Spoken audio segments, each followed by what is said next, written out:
Apa itu DPPM? DPPM adalah Dasar Pembangunan Pendidikan Malaysia 2013 hingga 2025, di mana ianya menekankan bahawa guru dan pemimpin sekolah adalah faktor yang paling penting dalam meningkatkan kualiti pendidikan. Justru, dasar ini memberi perhatian kepada usaha memperkasakan tenaga pengajar dan kepimpinan sekolah melalui pelbagai inisiatif dan strategi. DPPM yang menetapkan beberapa prinsip dan hal tuju yang bertujuan untuk memastikan pendidikan di Malaysia mencapai standard global dan mampu memenuhi keperluan serta cabaran masa depan. Meningkatkan kualiti guru. Dasar ini menyasarkan agar hanya 30% graduan terbaik dipilih untuk menjadi guru, seperti yang diamalkan oleh negara-negara terbaik dalam pendidikan seperti Finland dan Korea Selatan. Terdapat beberapa inisiatif utama yang dilakukan, seperti saringan lebih ketat dalam pemilihan guru baharu melalui program seperti IPG dan OPSI. Yang kedua, latihan berterusan melalui program latihan guru baru, PG dan Professional Learning Communities, PLC. Yang ketiga, meningkatkan tahap akademik guru dengan sasaran 60% guru memiliki ijazah sarjana menjelang 2025. Beban kerja guru. Beban kerja guru yang tinggi merujuk pada jumlah tugas dan tanggungjawab yang harus ditangani oleh seorang guru dalam pekerjaannya. Beban ini tidak hanya mencakupi tugas utama seperti mengajar, tapi juga berbagai aktiviti tambahan yang mendukung kepada proses pendidikan. Beban kerja guru yang tinggi. Walaupun dasar ini menekankan peningkatan kualiti guru, realitinya ramai guru dibebani dengan tugas pentadbiran yang melampau, seperti 1. Pengurusan fail dan laporan akademik. Yang kedua, pengisian sistem e-pembelajaran dan data murid. Dan yang ketiga, aktiviti ko-kurikulum dan tugas luar kelas. Antara cadangan penyelesaian ialah: yang pertama, pengurangan tugas pentadbiran dengan mewujudkan sistem pengurusan digital yang lebih cekap. Yang kedua, menambah lebih ramai staf sokongan supaya guru boleh fokus kepada pengajaran. Dan yang ketiga, memberi lebih autonomi kepada guru dalam menyusun kaedah pengajaran yang berkesan. Latihan dan pembangunan profesional. Bagi memastikan guru kekal relevan dengan perubahan sistem pendidikan, latihan dan pembangunan profesional adalah aspek penting dalam dasar ini. Namun, cabaran utama yang masih wujud antaranya ialah latihan tidak berfokus kepada keperluan sebenar di bilik darjah. Yang kedua, kurang latihan dalam penggunaan teknologi pendidikan. Dan yang ketiga, kurangnya sokongan untuk guru di kawasan luar bandar. Antara cadangan penambahbaikan, yang pertama, kursus dalam talian dan latihan berterusan yang lebih fleksibel untuk guru.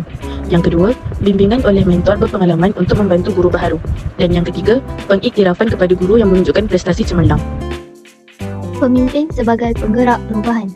Sebelum ini, tugas pengetua dan guru besar lebih tertumpu kepada pentadbiran sekolah. Namun, dengan adanya dasar ini membolehkan mereka menjadi pemimpin instruksional, iaitu 1. Menyelia strategi pengajaran dan pembelajaran di sekolah. 2. Pembangunan budaya profesionalisme dalam kalangan guru. 3. Mengurus sumber pendidikan dengan lebih cekap. Peranan pemimpin sebagai penggerak perubahan. Mempunyai visi dan arah tuju yang jelas. Sebagai contoh, pemimpin perlulah melihat lebih jauh daripada keadaan semasa dan merancang masa depan pendidikan dengan lebih baik. 2. Membawa inovasi dalam pendidikan menjadi penggerak perubahan. Mencari dan memperkenalkan pendekatan inovatif dalam pengajaran dan pembelajaran. Ketiga, menggalakkan pembelajaran berterusan. Bukan sahaja fokus kepada belajar, tetapi juga kepada pembangunan profesional guru. Sebagai contoh, guru diberi peluang bagi meningkatkan lagi kemahiran melalui kursus atau bengkel. 4. Membina kepercayaan dan kerjasama membangun kepercayaan dalam kalangan guru dan staf. Selain itu, pemimpin juga perlu memastikan kerjasama erat antara guru, pelajar, ibu bapa dan juga komuniti. Yang kelima, menetapkan standard dan mengukur kejayaan. Pemimpin perlu menetapkan standard yang tinggi dan jelas dalam segala aspek pengurusan sekolah dan pengajaran. Cabaran dalam memimpin di sekolah. Terdapat ramai pemimpin sekolah masih terikat dengan tugasan pentadbiran.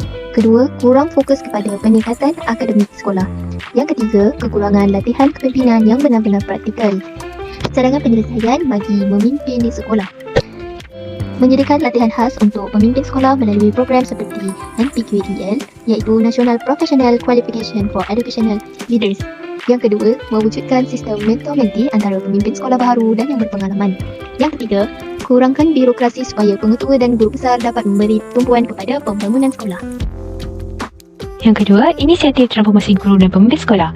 Inisiatif ini bertujuan untuk memperkukuhkan profesionalisme guru dan pemimpin sekolah bagi meningkatkan daya saing mereka dalam membangunkan ekosistem pendidikan yang lebih relevan. Melalui sokongan ini dapat memastikan guru dan pemimpin mempunyai kualiti dalam pendidikan yang lebih baik bagi generasi akan datang.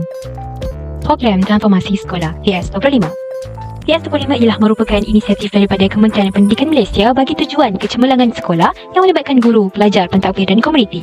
PS25 ialah usaha yang dirangka bagi meningkatkan kualiti pengajaran dan pembelajaran PDP, memperkasakan kepimpinan sekolah dan melibatkan komuniti dalam membangunkan potensi murid.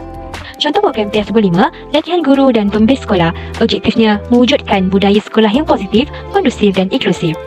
Pertama, program bersama guru dan pemimpin, iaitu Hari Guru Inovatif, bekerjasama dalam mencipta projek atau aktiviti bagi meningkatkan kualiti PDP.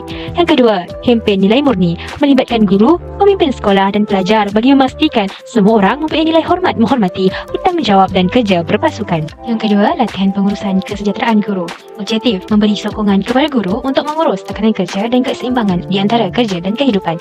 2.1, program pengurusan stres, melakukan kursus tentang wujudnya sesi kaunseling dalam kalangan guru dan pengurusan stres ataupun emosi. 2.2, Wellness Day, aktiviti yoga ataupun beriadah untuk memberi keterangan serta meningkatkan kesetaraan sebagai seorang guru. Yang ketiga, latihan kepimpinan, leadership training. Objektif, melatih pemimpin sekolah supaya lebih berwawasan, cekap dan berinovasi. 3.1, kepimpinan berpasukan. Dalam latihan meningkatkan kemahiran berkomunikasi, penyelesaian masalah dan pengurusan perubahan. 3.2, program coaching dan mentoring. Pemimpin sekolah menerima bimbingan daripada guru atau jurulatih untuk memperbaiki gaya kepimpinan mereka. Program Sekolah Amanah dan Sekolah Berprestasi Tinggi. Sekolah Amanah. Program Sekolah Amanah diperkenalkan pada tahun 2011 sebagai sebahagian usaha daripada Kementerian Pendidikan Malaysia untuk meningkatkan keberkesanan sekolah di Malaysia. Contoh program Sekolah Amanah. Yang pertama, latihan guru dan pemimpin sekolah, latihan inisiatif dalam pedagogi inovatif, kepimpinan dan pengurusan perubahan. Yang kedua, penggunaan teknologi dalam PDP, penggunaan pembelajaran maya dan aplikasi interaktif bagi meningkatkan kualiti pengajaran. Kesan program Sekolah Amanah. Yang pertama, peningkatan pencapaian akademik pelajar. Kedua, mempunyai pemimpin dan guru yang lebih inovatif dan berdedikasi. Ketiga, penglibatan komuniti semakin bertambah. Keempat, mewujudkan sekolah sebagai pusat pembangunan komuniti setempat. Sekolah Berprestasi Tinggi SPT. Program Sekolah Berprestasi Tinggi SPT diperkenalkan pada tahun 2010 di bawah Pelan Pembangunan Pendidikan Malaysia bagi mewujudkan sekolah-sekolah contoh sebagai penanda aras bagi sekolah yang lain. Contoh program Sekolah Berprestasi Tinggi. Yang pertama, program kecemerlangan akademik, bengkel tanding menjawab peperiksaan dengan pakar mata pelajaran. Kedua, projek penyelidikan pelajar, menggalakkan pelajar menjalankan kajian kecil dalam bidang sains, teknologi dan kemanusiaan. Kesan program Berprestasi Tinggi SBT. 1. Melahirkan pelajar cemerlang dalam akademik dan sosial. Kedua, guru lebih inovatif dalam PDP. Ketiga, meningkatkan daya saing sekolah pada peringkat antarabangsa. Keempat, menjadikan sekolah sebagai model untuk sekolah-sekolah yang lain. Kesimpulannya, guru dan pemimpin sekolah dalam dasar pembangunan pendidikan Malaysia dalam hasilkan dasar yang direka khas bagi menambah baik ciri-ciri persekolahan. Terdapat beberapa permasalahan dan halangan dalam dasar ini. Cadangan-cadangan yang telah diberikan memberi ruang bagi menambah baik kualiti dan peluang pendidikan. Dengan peran aktif guru dan pemimpin sekolah, dasar-dasar pendidikan yang telah ditetapkan dapat dilaksanakan dengan baik sehingga menghasilkan pendidikan yang berkualiti dan mampu memenuhi keperluan perkembangan negara Malaysia.